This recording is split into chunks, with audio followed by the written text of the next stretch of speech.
Excuse me. Ah, Monsieur Stobart, n'est-ce pas? That's correct. You remember me. The retention of such data is part of my duty as a gendarme. That is how crime is fought, through attention to detail, not intuition. Yes, sure. Have you heard of a man called Marquet? Yes. He used to be known as the Mole of Montmartre. I heard he's been hospitalized, probably by one of his rivals. Which hospital was Marquet taken to? The Hagenmeyer Clinic, in the Avenue des Hérissons. Why was Marquet known as the Mole of Montmartre? Because he lived in Montmartre, I suppose. Yeah, but why the mole? I don't know. Maybe he ruined people's lawns. I'd like to report an assault. Yes, monsieur? Where is the victim? I'm the victim. I've been harassed by a pair of thugs. I see.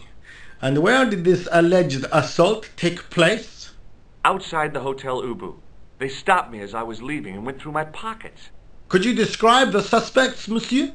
One looked like a gorilla, and the other looked like a weasel. Their names are Flap and Guido. Bon. I'll get them this time. What are you going to do about Flap and Guido, Sergeant? I'm going to bust them, monsieur. For years I have been hoping to pin something on that pair. Now's my chance.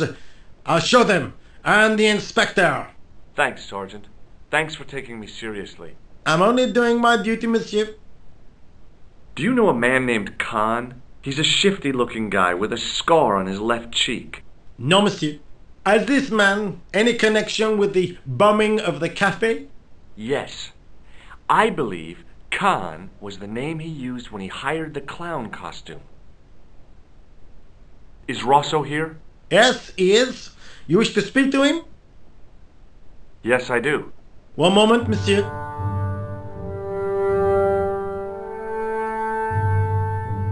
Stobart is here to see you, monsieur. Did he say what it was about? No, monsieur. Very well.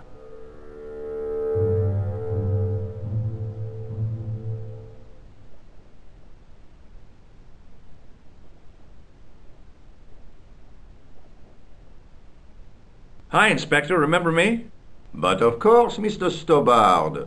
My mind is a well-ordered faculty. A mental classification system that's the envy of the Bibliothèque Nationale. No tricks, mark you, monsieur. Just exercise. Just as our muscles waste through inactivity, so our minds decay. But there is no need, if only people would learn to exercise their wits daily. If he was trying to impress me, it worked. He was pompous and patronizing, but he had style. Eh bien, if you called about the bombing, you're too late. Investigations have been closed. But I've been taken off the case. what about the murderer, the dead guy? It is out of my hands. Ever heard of a guy called Marquet? Jacques Marquet? Marquet, I know the name well. He has a record for suspected blackmail, kidnapping, arson, and art theft. An all-rounder, huh? How come he's on the loose? His bravado is matched only by the courtroom skills of his attorney.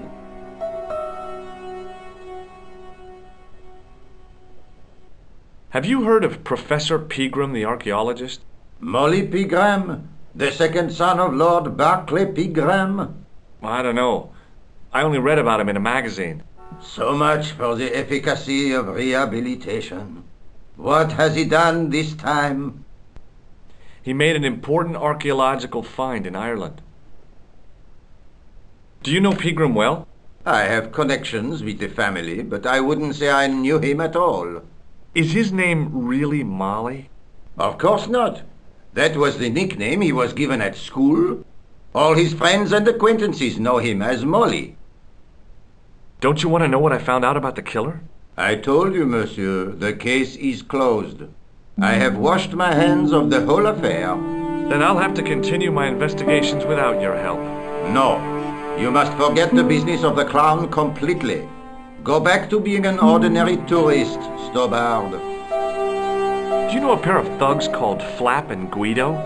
I have known those two since they graduated from special school. Flap is a nasty piece of work, but Guido is the real brains of the partnership. Where did you hear of them? I met them out front of the Hotel Ubu. Did you find out the ID of the guy who was killed in the explosion? I already knew who he was. I heard that the bomb victim's name was Plantar. Your sources are reliable. He was a big shot at the Treasury, wasn't he? Maybe that's why you've been taken off the case. I'm sorry, monsieur. I cannot comment. So long, Inspector.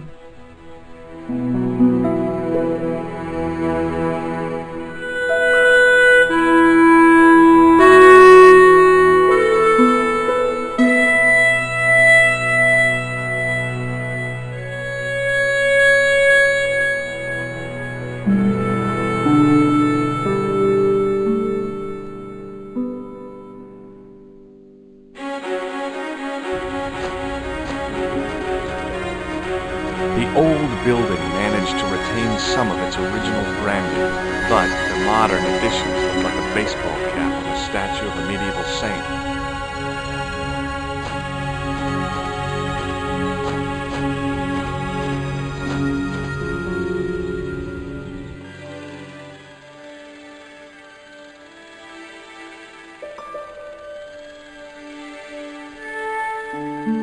Excuse me. Yes, sir? Is this the Hagenmeyer Clinic? That's correct. I thought I was in a garden center. Oh, the plants. They were my idea. A little greenery to evoke the spirit of nature. How may I help you? Has Marquet been visited by a man in a clown costume? Oh, no. You haven't seen a man in disguise? Well, there's Theodore the Bear. He comes every Thursday to entertain the children. Personally, I think he scares them half to death in that crummy old bear suit. If I was stuck on my back with tubes in every orifice, he's the last person I'd want to see. Has Marquet had a visit from a pair of gangsters? I should hope not. Can you describe them? A thin guy who looks like a weasel and his friend, the gorilla. Sounds as if they escaped from a zoo. I'm here to see Jacques Marquet. Oh, yes. Are you related to our client, sir? No, I'm conducting a private investigation. Then I can't help you.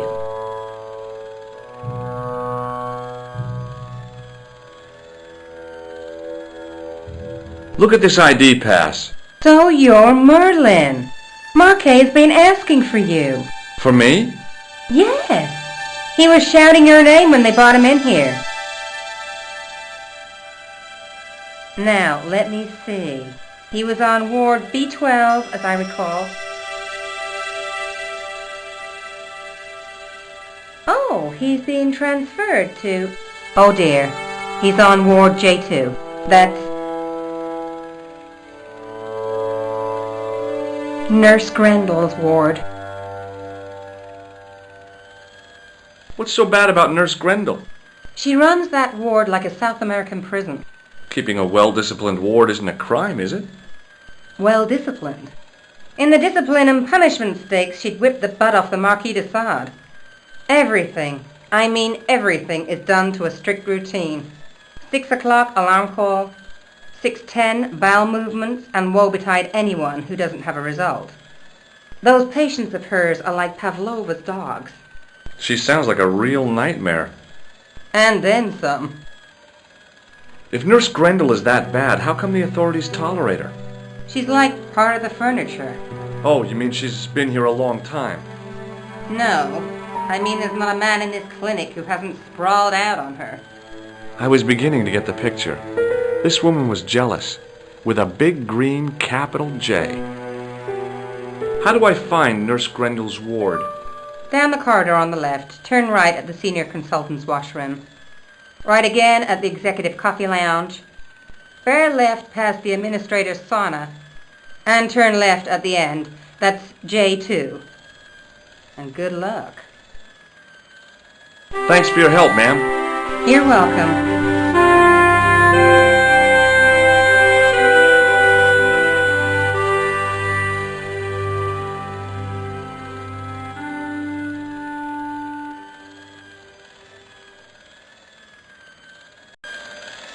As I turned the corner, I saw the source of the hellish noise which echoed through the corridors. It was an industrial polishing machine with an odd-looking guy in tow.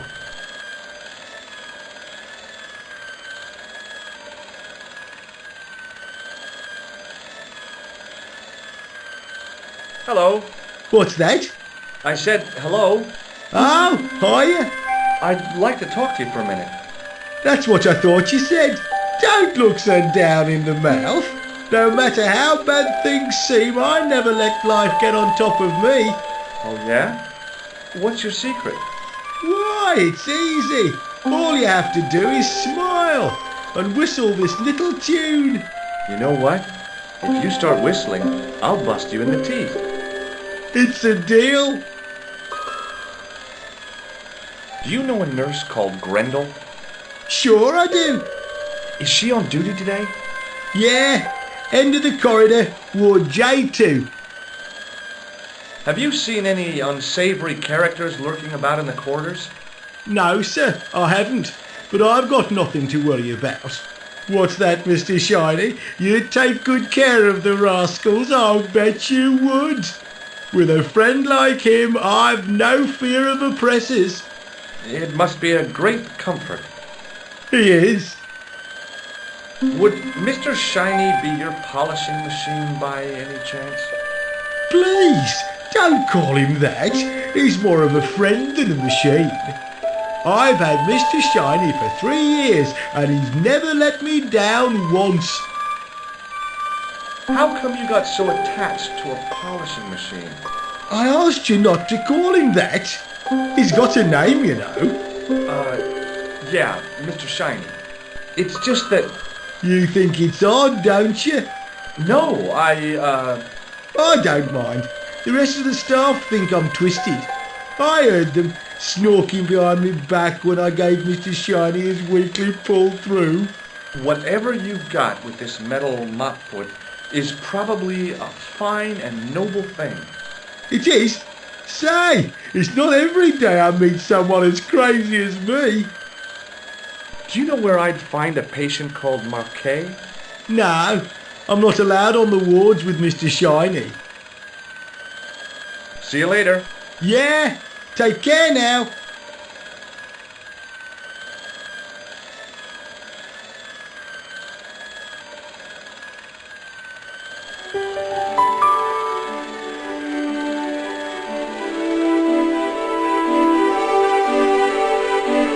As I tugged the plug out of the socket, the polishing machine coughed, spluttered, and died. Mr. Shiny, what's wrong, pal?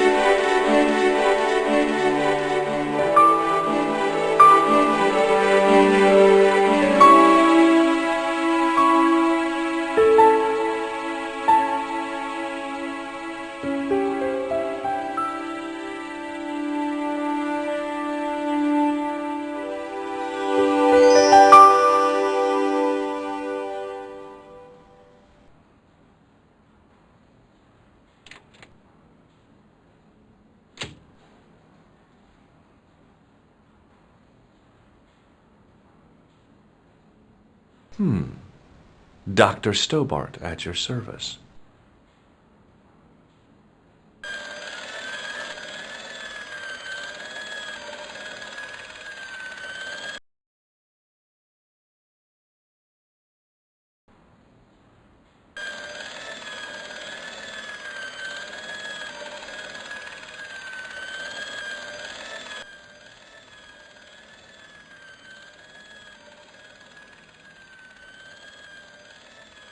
Hi, my name's George Stobart.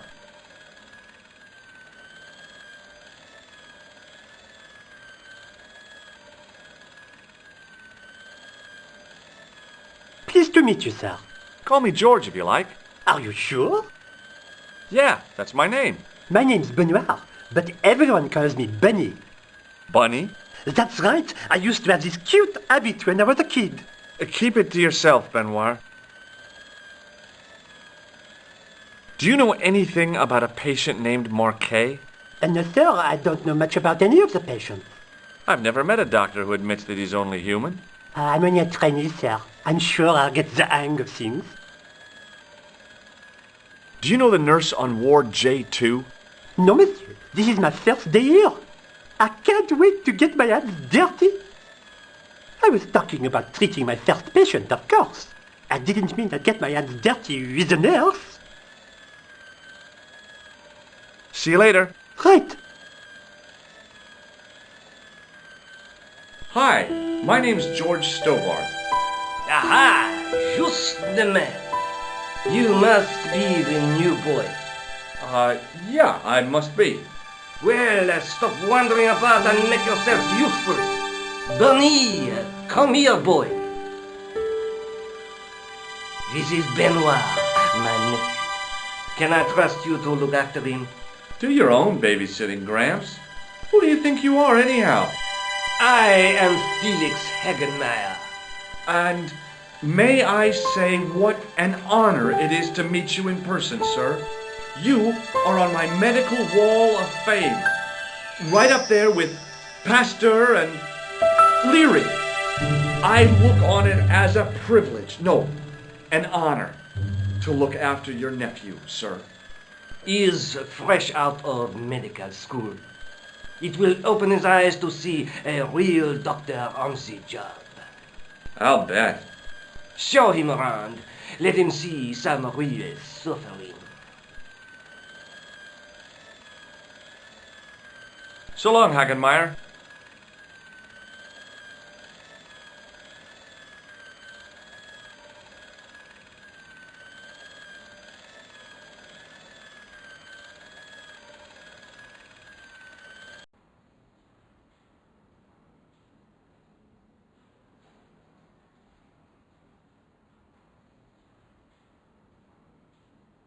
Good afternoon, doctor. Oh, hi. Is this Ward J2? Yes, sir. The patients are ready for your inspection, doctor. Thank you, nurse. Well, who's first? Monsieur Croquet in bed 2. What's his problem? He's been complaining of loss of consciousness. You'll need this, doctor.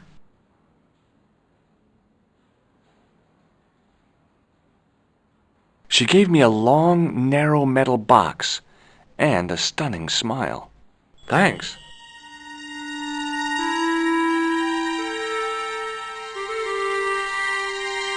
Hi, I'm Dr. Stobart. Hello, Doctor. The nurse told me you keep losing consciousness. That's right. I've had the problem as long as I can remember. It's a real out-of-body experience. Like death, but not so conclusive. I see. How long does it last?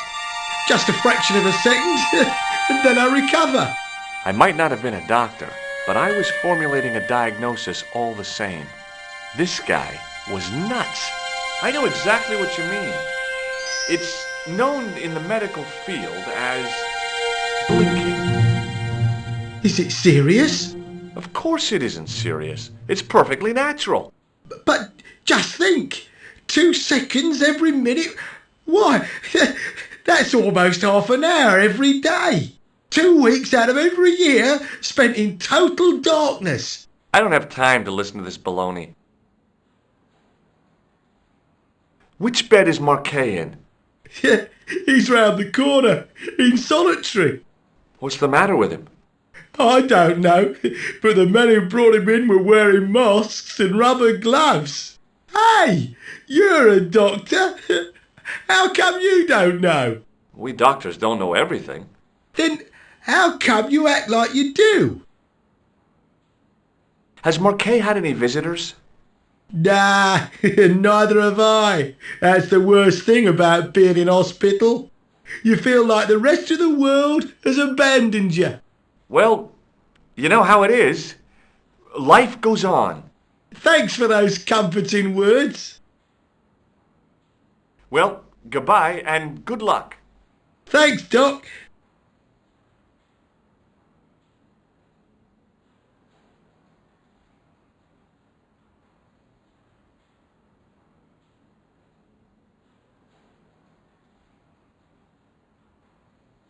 Doctor, What is it? you haven't taken my blood pressure.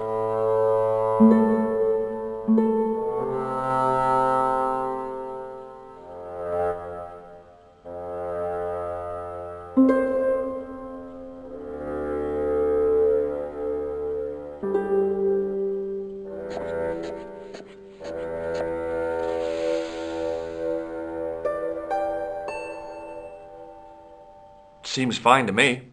You're not doing it right. Of course I am. No, you're not. Dr. Monroe never did it like that. I can't take a satisfactory reading while you're excited like this. I'll come back later. Hey, Benoit!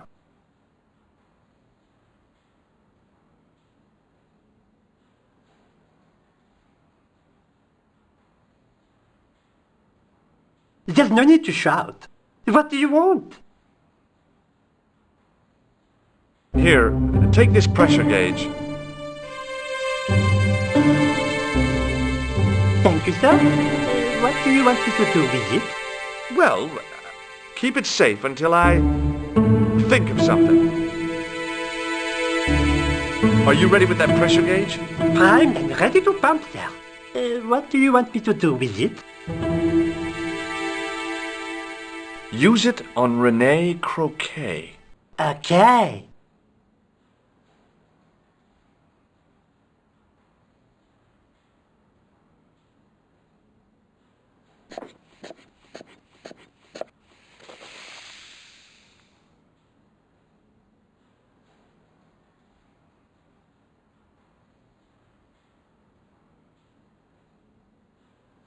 Hey, Benoit!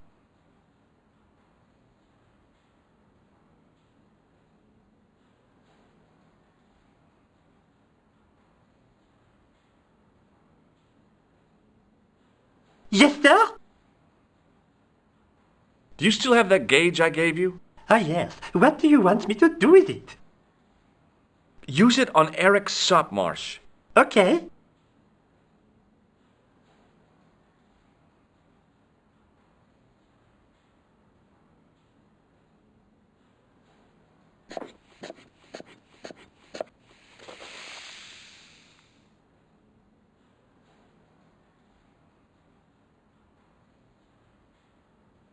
Rather you than me, pal.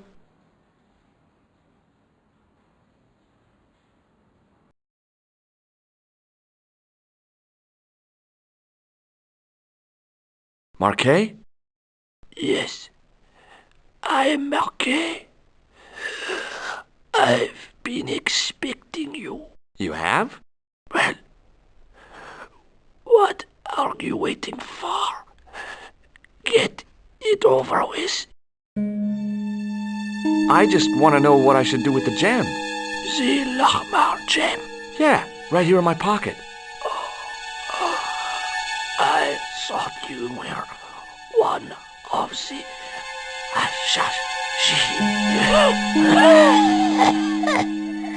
Not me. I never inhaled. So, you were sent in my place? Yeah. You could hardly make the trip to Ireland in your condition. What should I do with the gem? Deliver it to the Grand Master. Quickly. Tell him that I have found the tripod. Right here in Paris. You have it? Not yet. But it's being taken care of. I hired a couple of stooges with a flair for petty crime. Would that be Flap and Guido by any chance? You know them? We've met. What about the Hashashin? Is more likely to have followed Klausner. He'll stop at nothing to prevent the reforging of the sword. And that's bad, is it? As for Klausner, he is gone on to Syria on a wild goose chase. They have geese in Syria? Has a theory about the location of That's enough excitement for one day, Monsieur Marquet. What are you doing here? Talking to this patient, of course. Monsieur Marquet is my patient. Herr Hagenmeyer was to hear that. Okay, I'm going. I'd learned all I could from Marquet anyhow.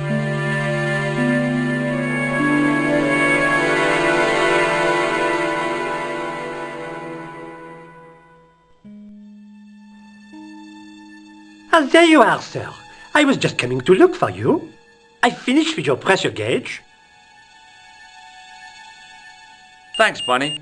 What's that noise? It sounds as if someone's having a cardiac arrest. It's all right. The doctor's in there with him.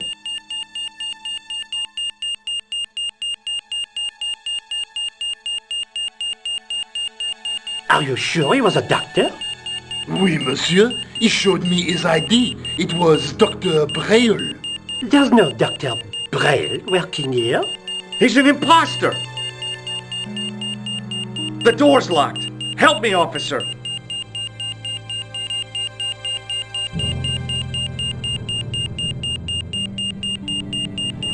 Stand back, monsieur.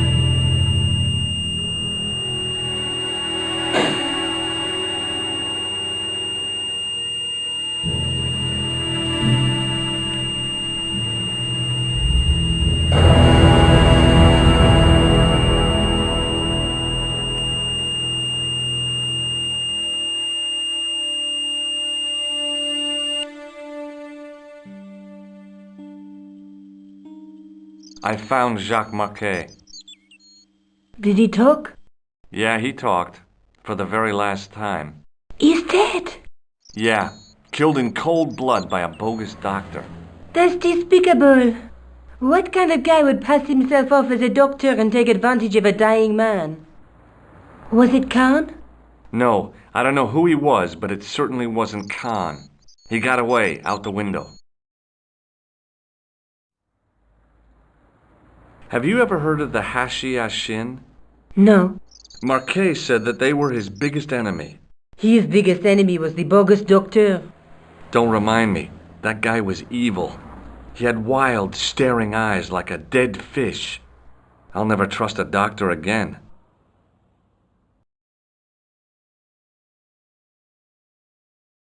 I guess I'd better go back and talk to that weirdo. Which one, Rosso or Sergeant Moo? Oh, but you're referring to Andre. I'll let you work it out.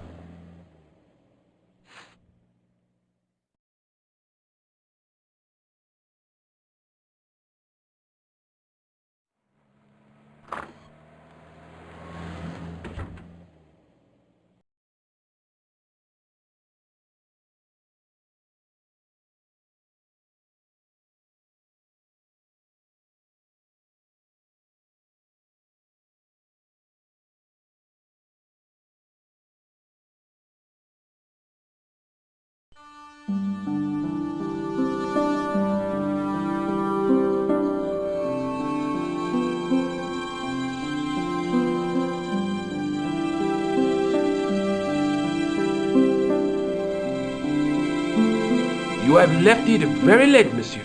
Late for what? Anything? I am closing the museum soon.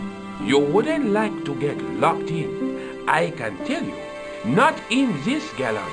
Why not? It is haunted, monsieur. You don't believe in ghosts, surely. Oh, yes, I do. 7 years ago, a lad managed to hide in here. He'd made a bet with his friends, I suppose. When I found him in the morning, he was cold as ice and stiff as a board. Well, what was the cause of death? They said it was a brain tumor. But on his face was a look of stark, desperate terror such as I have never seen before. Scary. What can you tell me about the collection of pottery? Those are remains of pots used by the original inhabitants of Paris. The Paris pot people. When did they move out? 15,000 years ago, monsieur. Vanished in the midst of time. Didn't even have time to pack up their pots. I thought the original inhabitants of Paris were a tribe known as the Parisi. That is right, monsieur. Renowned for their pots. You see, in those days, people didn't have much in the way of possessions. A few flints, some animal skins, maybe the odd bone or two. Naturally, when the Parisi came along with their pots, why, everybody wanted one. I guess they must have caused a kind of consumer frenzy. Ah oui, they connected the market, cleaned up. You don't know the first thing about those pots, do you? No, monsieur. Thanks for your help.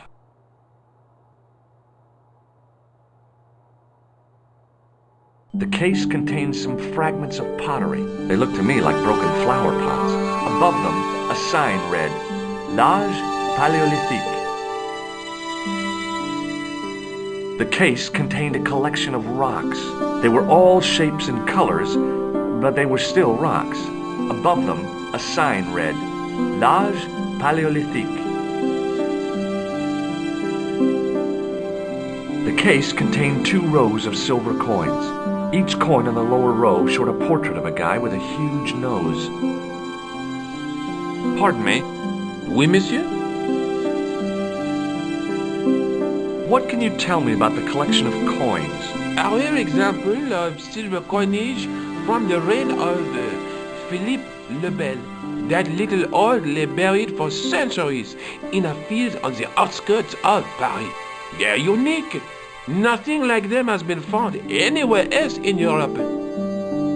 What can you tell me about the collection of coins? A rare example of silver coinage from the reign of Philippe le Bel. That little old lay buried for centuries in a field on the outskirts of Paris. They're unique. Nothing like them has been found anywhere else in Europe. What can you tell me about the collection of coins? A rare example of silver coinage from the reign of Philippe le Bel. That little old lay buried for centuries in a field on the outskirts of Paris. They're unique. Nothing like them has been found anywhere else in Europe. What can you tell me about the collection of pottery? Those are remains of pots used by the original inhabitants of Paris. The Paris pot people. When did they move out? 15,000 years ago, monsieur. Vanished in the midst of time. Didn't even have time to pack up their pots. Thanks for your help. I beg your pardon. Are you André Lobineau? That's me. You want my autograph? No, I was told you may be able to help me. Help? My name is George Stobart. I'd like your professional opinion. Well, okay, shoot. Have you ever heard of the Hashashin? Why, yes, it was a radical Muslim sect whose name became synonymous with murder. It was formed in 11th century Persia, shortly before the Crusades. At roughly the same time as the Templars. Yes, they gave a new word to our language. Assassini, the assassins. How did the assassins get their name? From the legend surrounding the secrets of their initiation rites.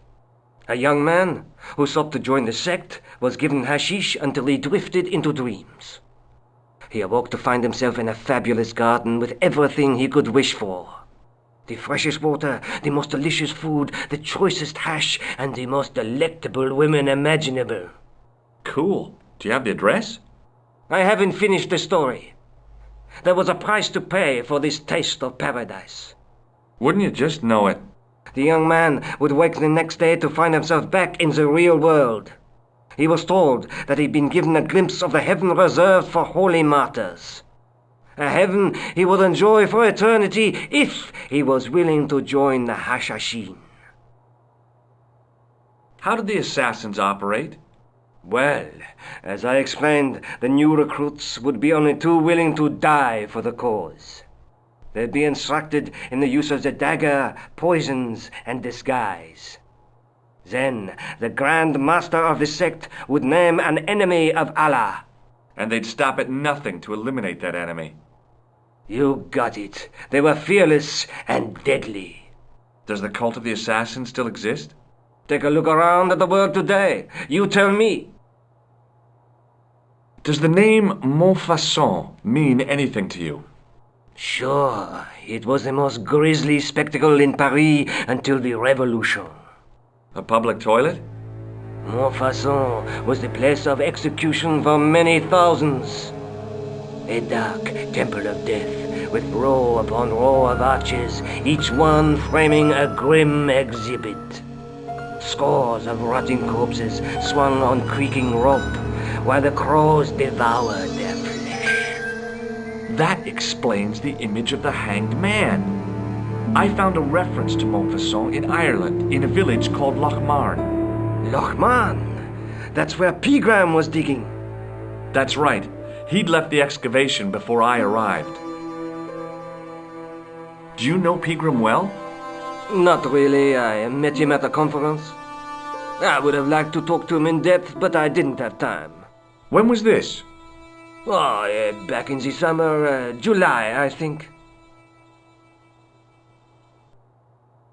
Where was the site of Montfaucon? To the northeast, near the Canal Saint-Martin, but there's nothing there now. The old gibbet was torn down during the Revolution. What can you tell me about Philippe le Bel? He was responsible for the extermination of the Knights Templar. I know that, but why was Philip so hot to get rid of them? Mostly because he wanted to get his hands on their treasure. He had an enormous debt and a lifelong war with England to fund. The trouble was, the Templars were a highly respected holy order. If the Templars were so powerful, how did this Philippe dude wipe them out? By underhanded, dishonorable means, of course.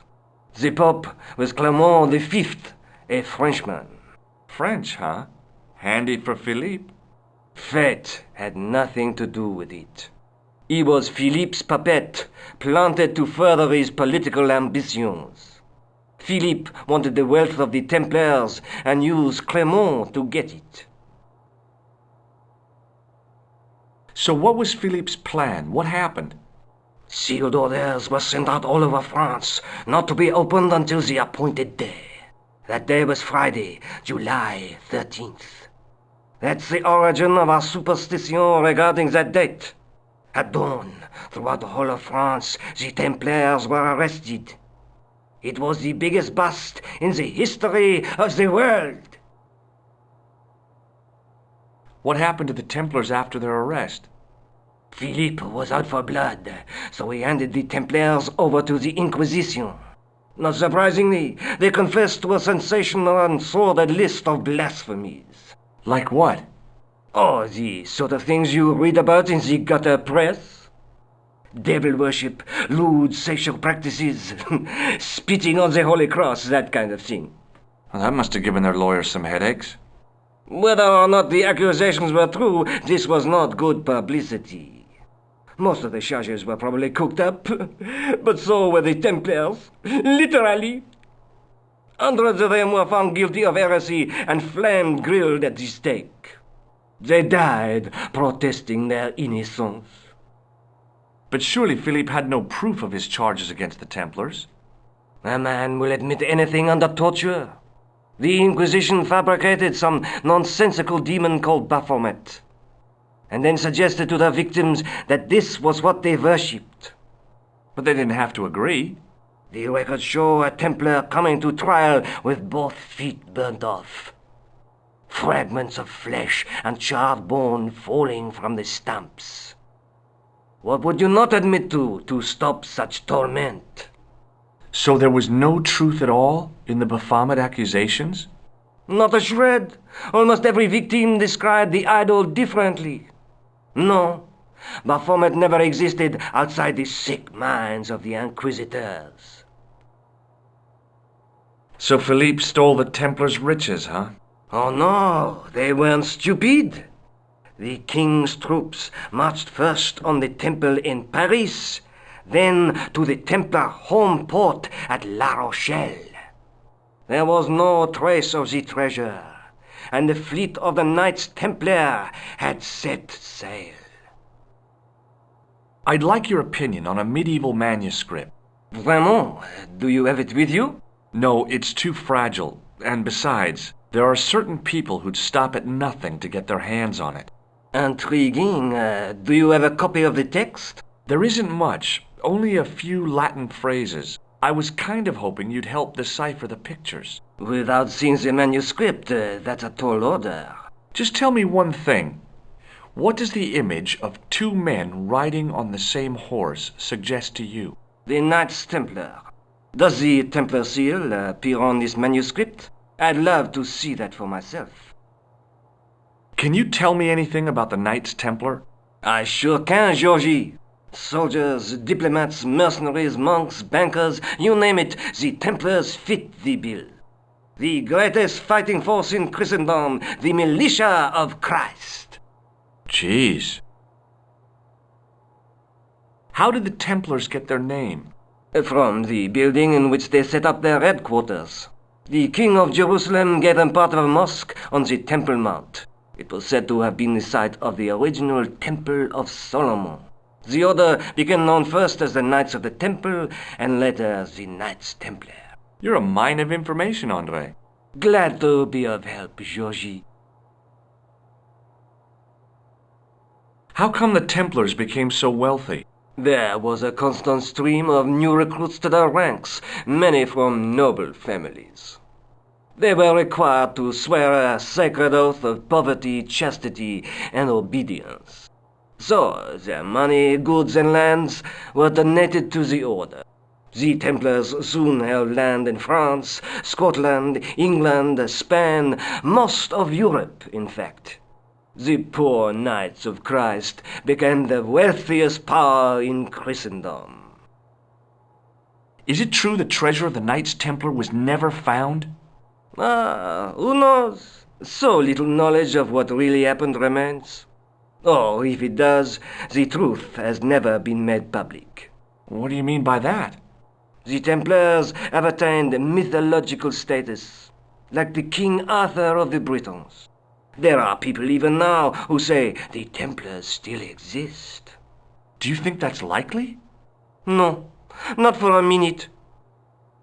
The manuscript is being looked after by a friend. In Paris? Yeah, not far from here, in fact. Well, just give me the address and I'll come round and take a look. I'm not so sure about that. Maybe I should check with her first. A female friend? Yeah, she's a woman. Maybe it was my imagination, but I noticed a predatory look in his eye. Suddenly, this friendly historian had turned into the big bad wolf. This friend, who has the manuscript?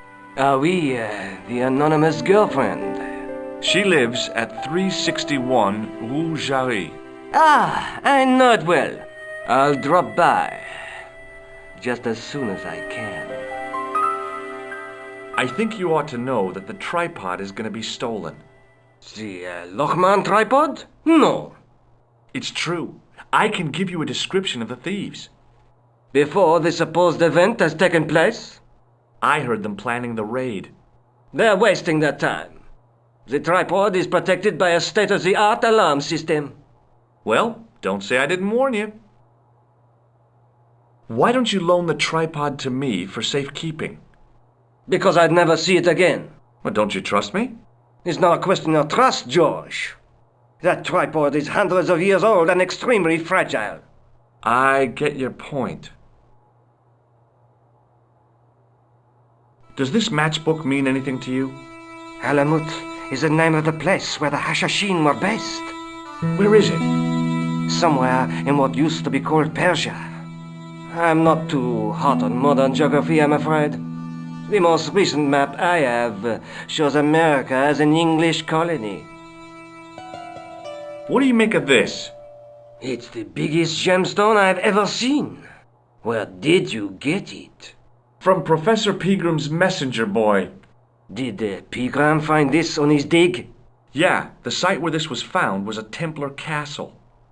Do you think it could be part of the Templar treasure? No, I shouldn't think so. Thanks for your help, Andre. You're welcome.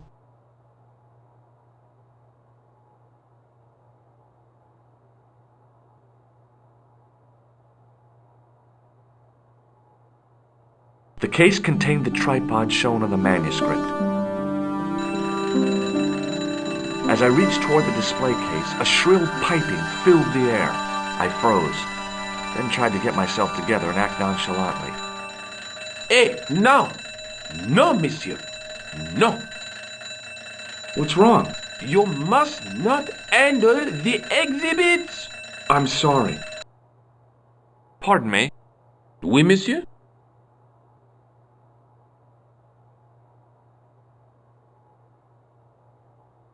Forget it.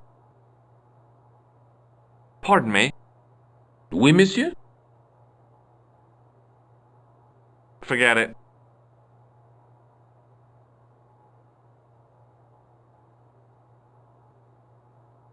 Hi, Andre. Hello, Georgie. Does the guy in this photograph look familiar to you? No, What do you make of this ID card? nothing. Thanks for your help, Andre. You're welcome.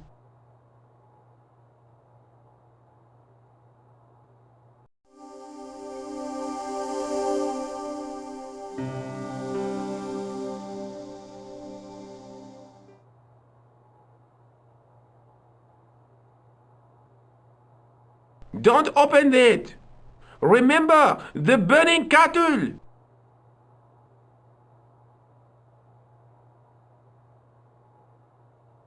Don't open it.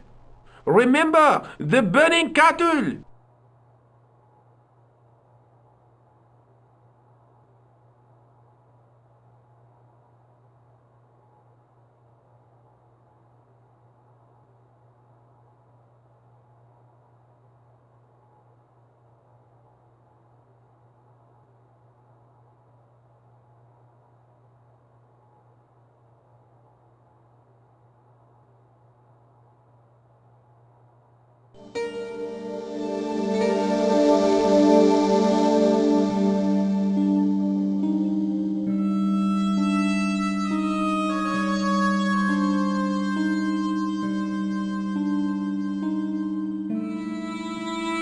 It is closing time, Monsieur Lobineau.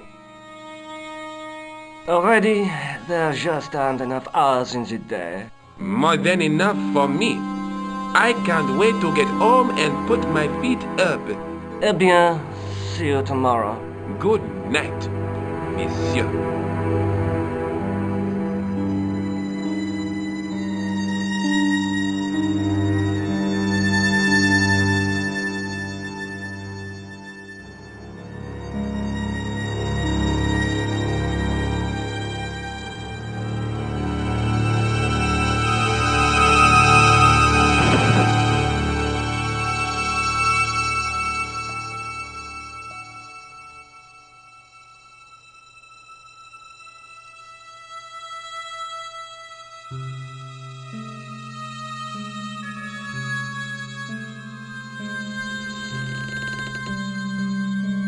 Hey, Guido! Look at this! Quit fooling around, you moron! Get your ass over here and bring that flashlight!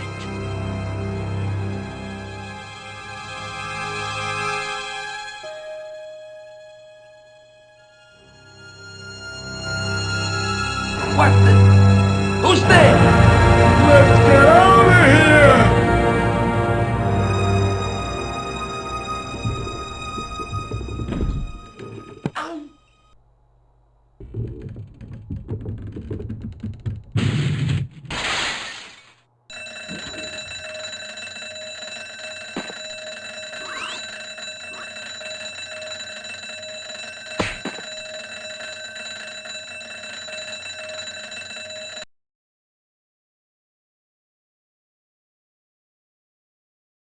And when I woke up, I was at the police station. Luckily, I managed to persuade Rosso I was innocent. Poor Georges. What a mess. I bungled the whole thing. I don't think so. You made a pretty good job of distracting those two crooks. Yeah, but the killer got away with the tripod. No, he didn't. He's not the only one who can dress up in costume. You mean... it was you who stole the tripod? Oh, hell, Nico. I could have been shot. Those dogs are more likely to shoot their own feet. I just wish you'd told me your plans. We're supposed to be in this together. And how come you dressed up like a pantomime cat? Don't sulk, Georgie, please. Oh, rats. And don't call me Georgie. Oh, I really thought you'd be pleased. After all, we've got the tripod. Aren't you going to try putting the gem on the tripod? I guess so.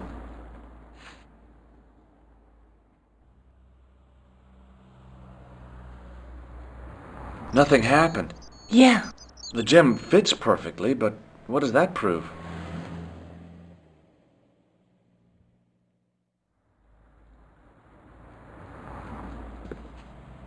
Maybe the tripod has to be in a certain location. There's nothing on the manuscript to indicate where, though, is there? Oh, by the way, I had a visit from André Lobineau. Oh, yeah. I hope you didn't mind me giving him your address. Not at all. It was lovely to see him again. He was over the moon when I showed him the manuscript. It's not often he gets that excited. He made a sketch of the knight's crest to take back to the museum. I believe he's identified the family who bear that crest. I sure hope so. Lobineau explained who the Hashashin were. Yeah? The cult of the assassins. Oh, boy! Have you found out any more about the Knights Templar? Yes, I have. The guy responsible for their downfall was Philippe IV, the King of France, otherwise known as Philippe le Bel. I've heard of him. I saw some coins from his realm at the Musée Creux. Well, he is known to history as Philippe the Fair, but I doubt if the Templars called him that. I'm sure André will tell you all about him. Let's take another look at the manuscript.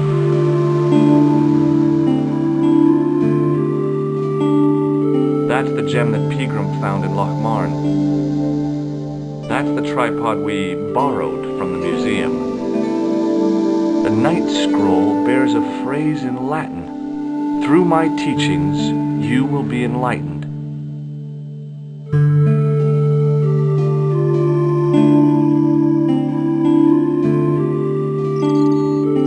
Did I show you this matchbook? Huh? Oh, yeah. Lobineau says that Alamut is where the assassins were based. Is that so? Yeah. I wish I knew what the connection was. Do you want to look after the gem? No, Georges. I'd be too tempted to sell it. What do you think the purpose of this tripod is? On the manuscript, the gem is shown mounted on top of it. So, we risked a criminal charge to steal a display stand? Don't ask me. Maybe it's intended to hold the gem in a specific position. I have to go. Already? You only just arrived. Time and tide wait for no man. Okay, I'll see you later.